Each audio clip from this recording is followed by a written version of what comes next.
Romulus, son of Mars, founder of the city of Rome, kinslayer, god. All of these are examples of what Romulus, the first king of Rome, has been called at some point in Rome's long and storied history. The legitimacy of some of Rome's most important traditions and institutions are all reliant on Romulus's words and deeds. He founded the Senate and the patricians, and descent from him was used to give the first emperors of Rome, the Julio-Claudian dynasty, their legitimacy. But how much of this is true? Was Romulus even a real person? Today, we will discuss these questions. This is the first part in a two-part mini-series where we will discuss Romulus. In this episode, we will talk about the mythical Romulus, and in the next, we will attempt to give some more believable explanations for Romulus's life and deeds. Before we get further into today's episode, I just want to quickly ask that you subscribe and like if you enjoy my content. It really helps the channel out and it motivates me to make more content. Also, follow me on Twitter to get updates about any videos in progress. Now back to your regularly scheduled programming. The early life of Romulus is really just a collection of various myths and stories that are cobbled together to tell one overarching story. Depending on who you decide to believe, Romulus could be the son of Mars or Hercules. He could have been raised by a she-wolf, or simply raised by a shepherd, or even both. The point here is that the early story of Romulus is a little hard to make sense of. It really seems like every ancient source had to have their own story. After all, the earliest accounts we have of these stories and myths come from the 3rd century BCE, some 400 years after the agreed upon founding of the Roman kingdom in 753 BCE.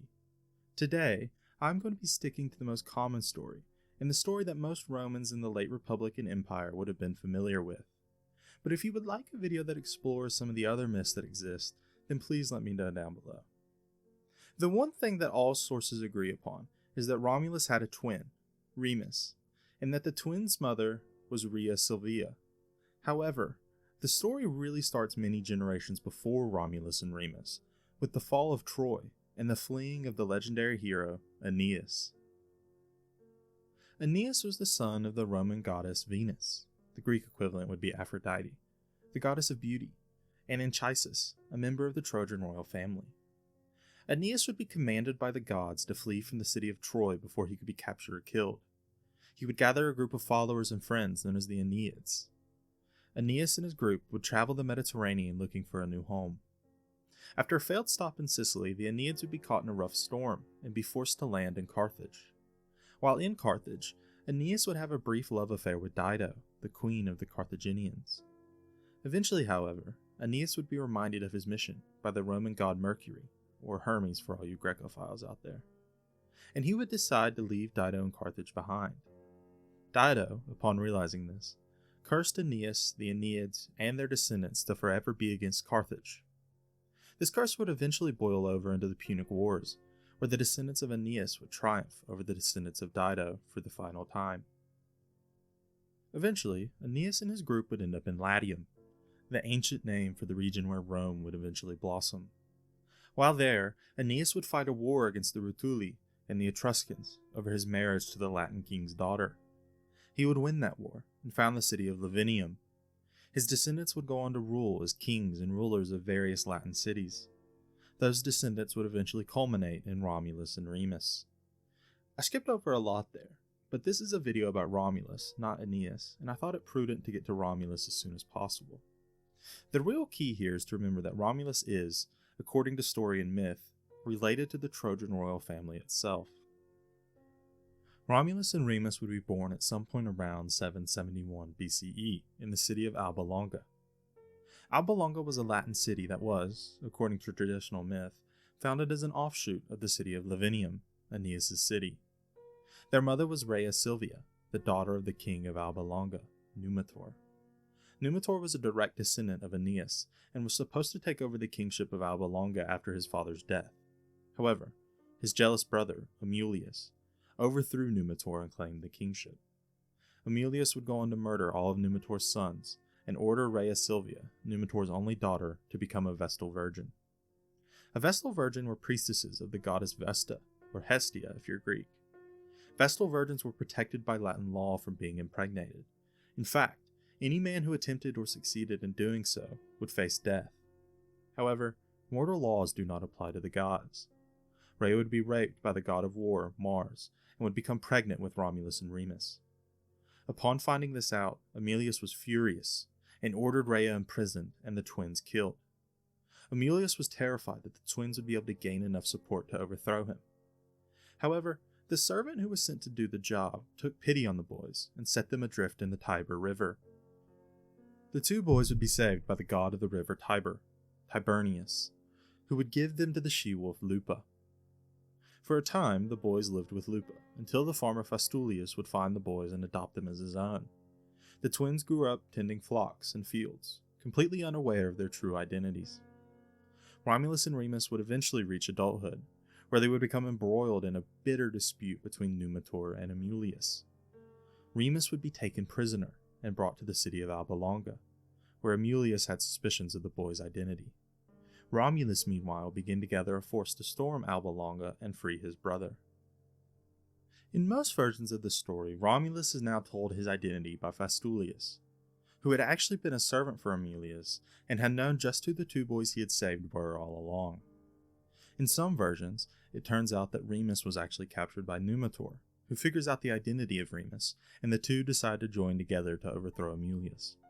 However, in any story, eventually Romulus, Remus, and Numitor join forces in order to overthrow Amulius, and they are successful. Numitor is restored to his throne, and the twins decide they wish to found their own city. The twins return to where they were raised, which was the site of the 7 hills of Rome. Romulus wanted to build the city on the Palatine Hill, while Remus preferred the Aventine Hill. To settle this dispute, the two agreed to perform an augury. Remus took the early lead by counting his 6 birds. However, shortly after, Romulus sees 12 birds and declares that he has received the favor of the gods, and thus the city should be built on the Palatine Hill. The stories disagree on what exactly happens next, but in any case, Remus performs some sort of action to slight Romulus' city, and Romulus kills his twin. Pretty harsh, right? Afterwards, Romulus would found the city that would bear his name. Now Romulus could get on with governing. His first act was to create a furrow, which would act as the city's boundary line for now. While his followers began to actually build the city, Romulus looked towards his people for their assent in crowning him king. With the help of his grandfather, Numitor, Romulus addressed his people, asking them for their support in naming him king.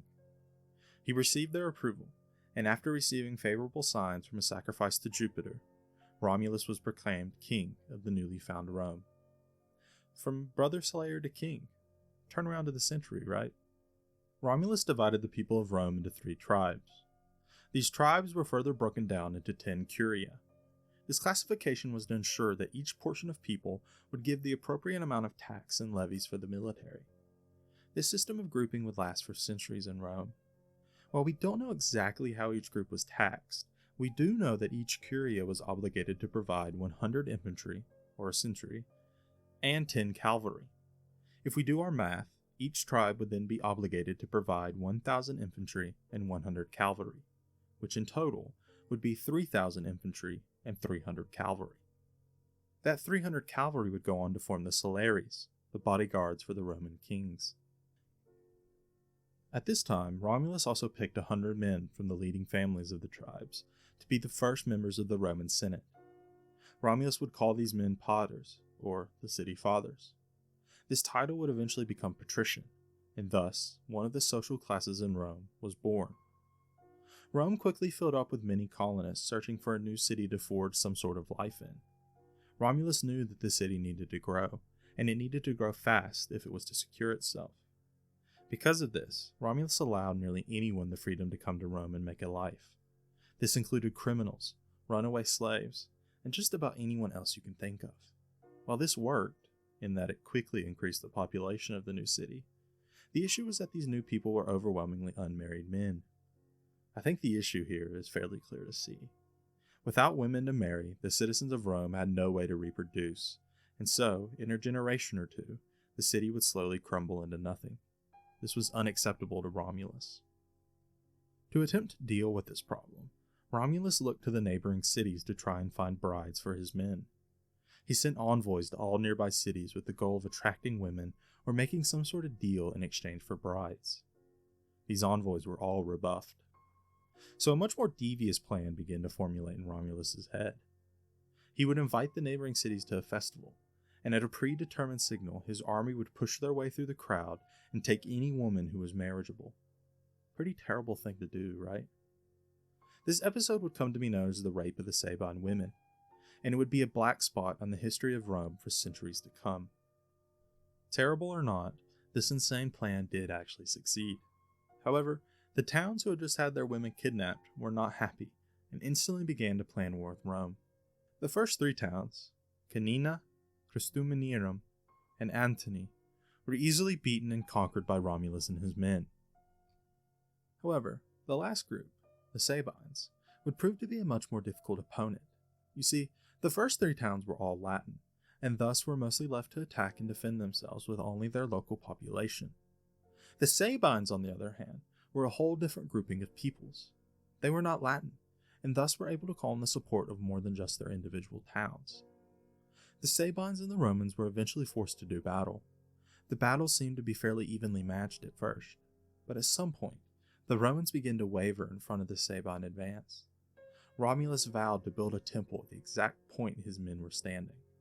This made the area holy ground and gave his troops a new boost of morale. The bloodshed continued until the Sabine women, who had been captured by Rome, threw themselves between the two lines and pleaded with both sides, their husbands on the Roman side and their fathers and brothers on the Sabine side, to make peace. Romulus and Titus Tatius, the leader of the Sabines, met to discuss peace terms. The two came away with a deal.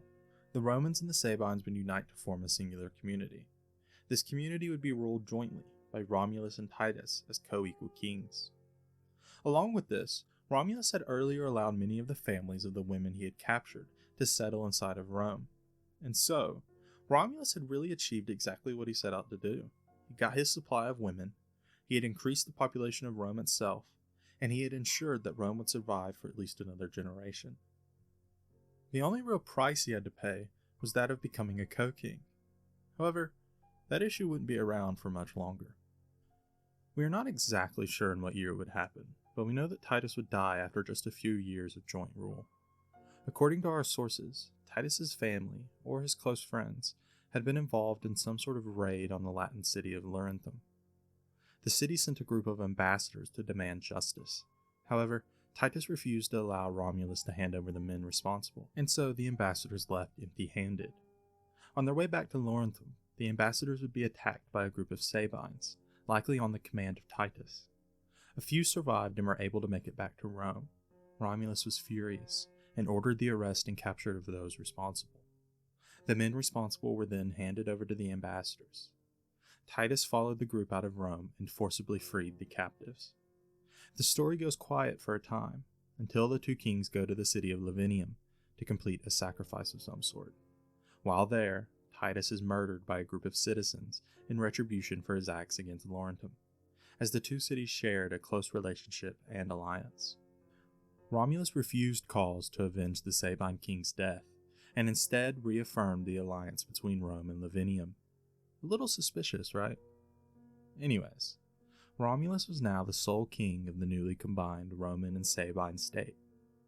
The last few years of Romulus's reign were spent conquering more cities, including that of Fidene, and generally ensuring the stability of Rome. However, all good things must come to an end, and after 37 years of ruling, Romulus was raised to heaven by Mars, his father and god of war, to ascend to godhood. Romulus eventually merged with the deity Quirinus. Quirinus was likely a Sabine war god who came to be worshipped in Rome after the Sabines became part of the Roman state. After Romulus's death, he was believed to have been Quirinus all along, and by the end of the 1st century BCE, the two were considered to be one and the same. And that was the mythical story of Romulus. Romulus was a king, a god, a shepherd's son, and easily the most important and legendary Roman until Scipio Africanus or Julius Caesar himself. Romulus, his story, and his lineage serve as the main way for Rome to legitimize itself, and provides a history that any Roman would be proud of. But was any of it true? Well, join me next time as we attempt to read between the lines and use modern archaeology and historiography to try and answer that question. Thank you for watching. I hope you enjoyed it and I hope you learned something. If you have any comments on the video or believe I've made a mistake, Please comment down below, and please like and subscribe if you enjoyed. It really helps the channel out. We also just hit 1,000 views on the channel, and I just want to really say thank you. It means a lot to me that any of you are willing to listen to me talk about history.